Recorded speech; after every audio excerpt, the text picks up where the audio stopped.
मार्गाचा विशेष प्रसार श्रीमदाचार्यांनी केला।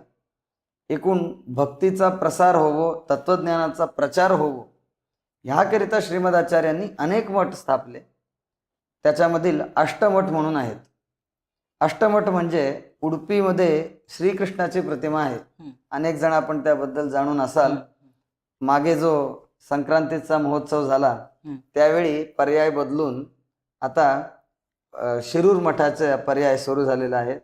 टीव्हीवर वगैरे त्याचं आपण प्रसारण पाहिलं असेल। 8 मठांची जी स्थापना आहे ती श्रीकृष्णाच्या महापूजेकरिता विशेष करून आहे। उत्तरादी मठाची जी स्थापना केलेली आहे तिकडे हा उत्तरादी मठ जो आहे तो संचारी मठ आहे। म्हणजे उत्तरादी मठाच्या स्वामींचं एखादं मुख्य स्थान सांगा असं विचारलं तर कदाचित सांगणं थोडं अवघड जाईल, कारण आपले स्वामी कुठे असतात म्हणजे ते भारतभर संचारच करत असतात। अशा प्रकारे एकूण संचार करून, सर्वत्र संचार करून भक्तांच्या मनामधील अज्ञानरूपी अंधकार दूर करण्याकरिता या सिद्धांताची, उत्तरादी मठाची स्थापना श्रीमदाचार्यांनी त्या काळी केलेली आहे।